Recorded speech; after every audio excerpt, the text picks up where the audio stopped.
शरद पवारांच्या काठीला आवाज नाही बरं का. फटका नको त्या ठिकाणी देवेंद्र फडणवीसांना बसतो, पण कळ मात्र निघते ती भटकं कुत्र चावलेल्या त्या माथे फिरू मनोहरपंत कुलकर्णींच्या काळजामध्ये. ही जादू केवळ आणि केवळ शरद पवारांच्या त्या न दिसणाऱ्या काठीची आहे. शरद पवार हे जातीवंत देशद्रोही आहेत असं जे ते भटकं कुत्र चावलेले ते मनोहरपंत, ते संभाजी भिडे ज्यांनी नाव धारण केलंय, ते जे म्हणतात त्याच्या पाठीमागं या देवेंद्र फडणवीसांची राजकीय आयुष्य वाचविण्याची चाललेली धडपड आहे. शरद पवारांच्या राजकीय मुठीमध्ये अडकलेला तो राजकीय जीव फडफडतोय बाहेर पडण्याकरिता. त्याचाच परिणाम, त्याचीच एक हे म्हणून हा संभाजी भिडे शरद पवारांवर तुटून पडलेला दिसतोय. आठवण बघा, 2014 मध्ये शरद पवारांचा राष्ट्रवादी काँग्रेस पक्ष हा नॅशनल करप्ट पार्टी म्हणून असा समज, म्हणजे अक्षरशः सगळ्यात मोठा भ्रष्टाचारी पक्ष हा शरद पवारांचा, असा भ्रम समाजामध्ये निर्माण करण्यामध्ये हे देवेंद्र फडणवीस यशस्वी ठरले होते. त्यांचा वारू उधळलेला राजकीय वारू आता त्याला व्यसन घालण्याची ताकद कुणामध्येच नाही असा तो भास अंधभक्तांनी निर्माण केला होता. तर या शरद पवारांनी त्या उधळलेल्या राजकीय वारूच्या पायात पायकुटच नाही, तर त्याला पूर्तपणे त्याच्या गळ्यामध्ये 70,000 कोटीचं भ्रष्टाचाराचं लोढणं सुद्धा गळ्यात अडकून दिलं. आणि त्या व्यक्तीचं नाव आहे शरद पवार. शरद पवार यांच्या राजकीय दरबारामध्ये भाजपाचे जे तारणहार आहेत, म्हणजे ज्यांच्या चेहऱ्यावर भाजपा आत्ता सध्या देशभरामध्ये आपला विजयाचा डंका वाजवतोय, त्या नरेंद्र मोदी पासून अमित शहा पर्यंत, म्हणजे नरेंद्र मोदी असतील, अमित शहा असतील, अडाणी असतील, म्हणजे भाजपाचा जीव ज्याच्यामध्ये बसलेला आहे ते सगळे या शरद पवारांच्या राजकीय दरबारामध्ये हजेरी लावतात. नुसती हजेरी लावत नाहीत, तर तिथं आल्यानंतर ते शरद पवारांच्या राजकीय कार्याचं गुणगान गातात, त्यांचे स्तुती पाठक होतात. हे जगानं पाहिलंय. मग संभाजी भिडे शरद पवारांच्या संदर्भात असं खालच्या पातळीवर का बोलला? त्याचं कारण म्हणजे या देवेंद्र फडणवीसांना जी काही माणसं त्यांनी आतापर्यंत पाळलेली आहेत, ज्या राजकीय विरोधकांच्या विरोधामध्ये, म्हणजे जे त्यांचे राजकीय विरोधक आहेत त्यांच्या विरोधामध्ये बोलण्याकरता या देवेंद्र फडणवीसांनी काही राजकीय आणि सामाजिक पातळीवर काही पिलावळ पाळून ठेवलेली आहे. या देवेंद्र फडणवीसावर कुणीही टीका करू द्या, हे पाळलेले लगेच 2 मिनिटामध्ये बाहेर पडतात आणि अतिशय खालची पातळी गाठून मोकळे होतात.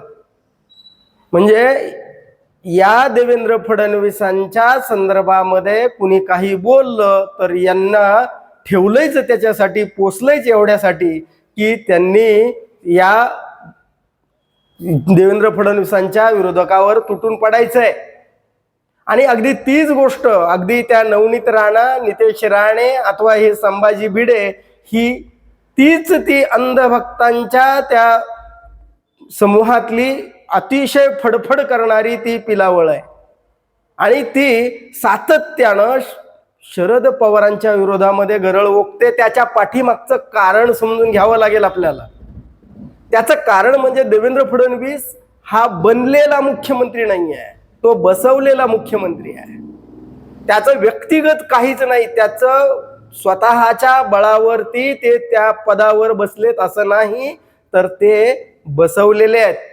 मग देवेंद्र फडणवीस जर बसवलेले असतील तर त्यांनी आपल्या मर्यादा कधीच विसरायला नको होत्या. पण ते अधनं-मधनं स्वतः बोलत नाहीत, पण बोलण्यासाठी जे काही ठेवलेली मंडळी आहेत ती मात्र सतत सातत्यानं अगदी विषारी गरळ समाजामध्ये ओकत असतात.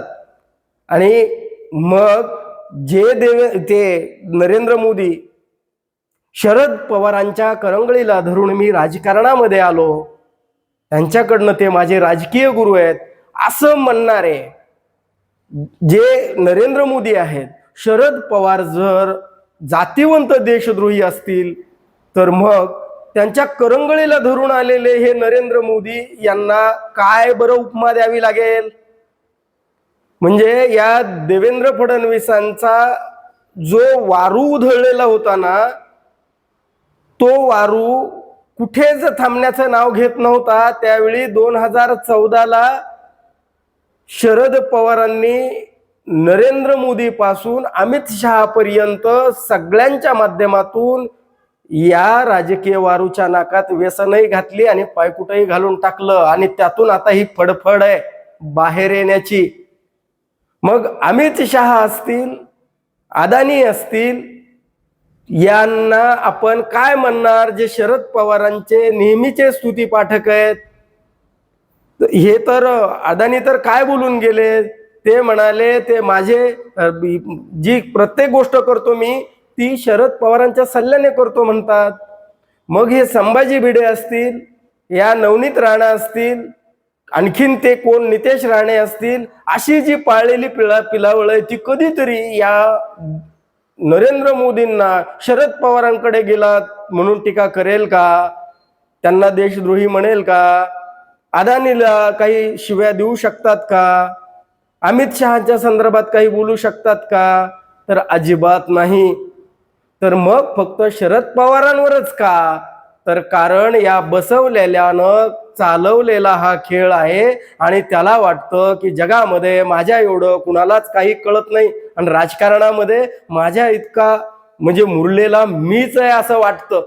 पण ज्यावेळी फटका बसतो त्यावेळेस व्यक्तही होता येत नाही, सांगताही येत नाही. आणि त्यावेळेस मग फटका नको त्या ठिकाणी जर बसला देवेंद्र फडणवीसाला की लगेच कळ या भटकं कुत्रं चावलेल्याच्या काळजात उठतेच. पण लगेच मळमळायला उलट्या व्हायला लागतं त्या नवनीत राणांना, त्या नितेश राणेंना, अशा लोकांना लगेच आतूनच उचंबळून यायला लागतं. काय करावं काय नाही, किती विषारी बोलावं आणि किती नाही हे त्यांना कळतच नाही. म्हणजे पण राजकारणामध्ये काठीला आवाजच नाही या शरद पवारांच्या. हे देवेंद्र फडणवीसांनी लक्षात घेतलं असतं तर नक्की बरं झालं असतं. या देवेंद्र फडणवीसांचा भ्रष्टाचार, परिवारवाद आणि देशप्रेम एवढ्या पद्धतीनं यानं सर्वोच्च शिखर गाठलं होतं की आम्ही भ्रष्टाचाराच्या विरोधात लढणारा एकमेव पक्ष म्हणजे मी, परिवारवादाच्या विरोधामध्ये लढणारा एकमेव मी, आणि देशद्रोह म्हणजे देशभक्ती, आम्ही देशद्रोह्यांना सोडणार नाही, भ्रष्टाचाऱ्यांना आम्ही तुरुंगात डांबू. म्हणून त्यांनी ज्या पद्धतीनं राजकारण केलं तेच त्यांच्या अंगलट आल्याचं दिसतंय. आणि मग शरद पवारांनी काय केलं हे तर बसवलेलेच होते. बसवलेले असल्यामुळं ते नरेंद्र मोदी पासून अमित शहा पर्यंत ते अदानी पर्यंत शरद पवारांचे स्तुती पाठक हे राजकीय दरबारात पवारांचे आले आणि देवेंद्र फडणवीसांची खऱ्या अर्थानं गुची झाली. आणि मग जो भ्रष्टाचार नॅशनल करप्ट पार्टी म्हणून ज्या शरद पवारांचा पक्ष महाराष्ट्रामध्ये ठरवला गेला, त्याच देवेंद्र फडणवीसांच्या गळ्यात 70,000 कोटीचं जलसिंचन घोटाळ्याचं जे त्यांनीच सांगितलं होतं ते लोणं बांधून टाकलं. खरं सांगा बरं, शरद पवारांच्या शिवाय हे कोणी करू शकलं असतं का? आणि बरं देवेंद्र फडणवीसांना तरी अजित पवारांचा जो भ्रष्टाचारी चेहरा म्हणून त्यांना स्वतःच्या गळ्यात अडकून घेणं त्यांनी हे स्वइच्छेनं केलं असेल का? दिल्लीतूनच आदेश आला असेल ना, अमित शहानी सांगितलं असेल, नरेंद्र मोदींनी सांगितलं असेल, त्यावेळेस यांना दुसरा पर्याय शिल्लक राहिला नव्हता. नाहीतर सत्ता आलेली आहे, अजित पवारांची गरज नाही आहे, राष्ट्रवादी काँग्रेस पक्षाची कसलीही सत्ता स्थापनेला मदत नाही किंवा गरज नाही. असं असताना सुद्धा अजित पवारांना सत्तेमध्ये का घेतलं गेलंय? त्याच्या पाठीमागं केवळ एक आणि एकमेव गोष्ट म्हणजे त्याचं नाव आहे शरद पवार. अजित पवार पहिल्यांदा जातात भाजपबरोबर या देवेंद्र फडणवीसांबरोबर पुन्हा माघारी येतात, पुन्हा जातात. यातनं या देवेंद्र फडणवीसांचा जो भ्रष्टाचाराच्या विषयी विरुद्ध लढण्याचा जो त्यांचा जो आविर्भाव होता, तो जो मुखवटा होता, तो टराटरा फाडून फेकला तो शरद पवार यांनी. किती सत्ता लोलूप आणि किती सत्तेच्या सत्तातूर माणूस आहे की सत्तेसाठी तो अजित पवारांच्या बरोबर सुद्धा जायला तयार आहे. हे शरद पवारांची किमया आहे. आणि भ्रष्टाचाराचा चेहरा म्हणजे आम्ही भ्रष्टाचाराच्या विरोधात लढतोय हे आवरण गळून पडलं. आणि दुसरं म्हणजे परिवारवाद म्हणजे हे अजित पवार शरद पवारांचं राजकीय अपत्य. आणि तेच जर राजकीय अपत्य परिवारवादातून जन्माला आलेला नेता जरीही कार्यक्षम असेल, अतिशय विद्वान असेल आणि कामाचा माणूस, एकच वादा दादा जरी असेल, तरी तो परिवारवादातून जन्माला आलेला नेता आहे. मग तो देवेंद्र फडणवीसांना कसा चालला? म्हणजे तिथे परिवारवादाच्या विरोधामध्ये आम्ही लढतोय हे देवेंद्र फडणवीसांचं ते सुद्धा वचन अगदी म्हणजे मुखवटा या शरद पवारांना अगदी टरटर फाडून फेकून दिला. आणि देशद्रोह ज्या प्रफुल्ल पटेलांनी म्हणजे देशद्रोह केला म्हणून त्यांच्यावर आरोप केले होते, कुठं ती इक्बाल मिरचीची प्रॉपर्टी दाऊद इब्राहिमचा तो, मग त्यांच्यावर ईडीची धाड, ते सील झालेले मजले, म्हणजे देशद्रोह करणारा पक्ष किंवा ते नेते म्हणून ज्यांच्यावर शिक्कामोर्तब केलं, म्हणजे या देवेंद्र फडणवीसांचा परिवारवादाच्या विरोधामध्ये, भ्रष्टाचाराच्या विरोधामध्ये अथवा देशद्रोहाच्या विरोधामध्ये आमचा लढणारा म्हणजे एकमेव पक्ष आहे आणि मी एकमेव नेता आहे, हीच समजूत अगदी मोडीत काढली. आणि समाजासमोर देवेंद्र फडणवीसांचा सत्ता लोलूप, सत्तेसाठी वाटेल ते अनैतिक गोष्टी करणारा खरा चेहरा या शरद पवारांनी उघडा केला. आणि त्याचंच शल्य कुठंतरी आता टोचतंय. म्हणून ते पिसाळलं कुत्र नाही, ते भटकं कुत्र चावलेलं ते मनोहरपंत कुलकर्णी या शरद पवारांना जातीवंत देशद्रोही म्हणतोय. तर मग जातीवंत देशद्रोह्याच्या दरबारामध्ये जाऊन त्याचे स्तुतीपाठक होणारे हे नरेंद्र मोदी, अमित शहा, अदानी कोण? या प्रश्नाचं उत्तर हे कुत्र चावलेलं अथवा हे जे पाळलेले जे आहेत, अंधभक्त जे आहेत, ते देतील का? म्हणजे शरद पवारांच्या काठीला आवाज नाही बरं का. हे विश्लेषण तुम्हाला कसं वाटलं? आवडलं असेल तर लाईक आणि शेअर करायला विसरू नका. धन्यवाद. जय महाराष्ट्र.